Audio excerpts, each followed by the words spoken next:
Like, share and subscribe my channel Tinny Minds. Cinderella की कहानी। Cinderella छोटी छोटी चीज़ों में खुशियाँ ढूंढ लेती थी।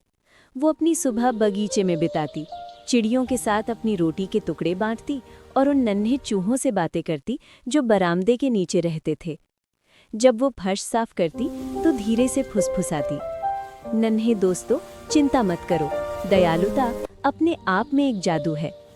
जानवर भी उसे उतना ही प्यार करते थे।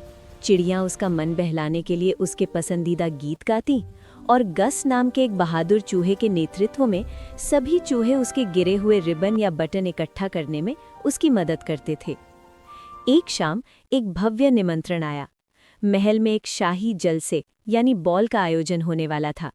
सिंडरेला का दिल खुशी से झूम उठा, लेकिन उसकी सौतेली माँ ने उसे इतने सारे काम दे दिए कि उन्हें पूरा करना असंभव था। जैसे ही उसकी बहनों की गाड़ी रवाना हुई, सिंडरेला बगीचे में एक पत्थर की बेंच पर बैठ गई और थोड़ा अकेला महसूस करने लगी। अचानक बगीचा जगमगाने लगा।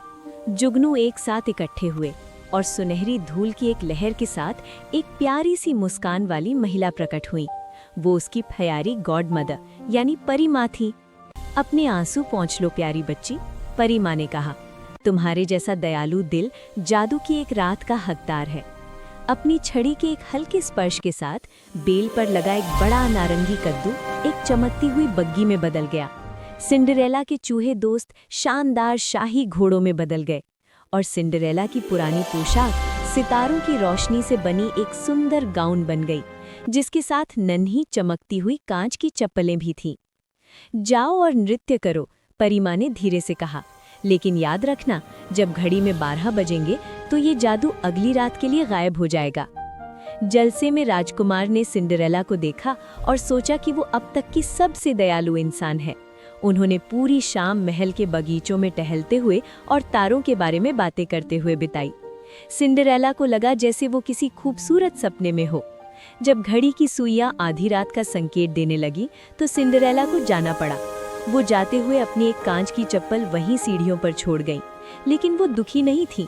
वो उस अद्भुत याद के लिए आभारी थी।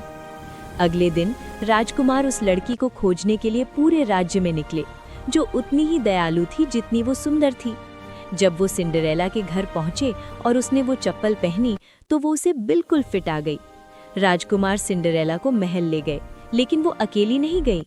उसने ये सुनिश्चित किया कि उसके बगीचे के सभी दोस्त, चिड़िया और चूहे उसके साथ महल के बगीचों में रहने आए।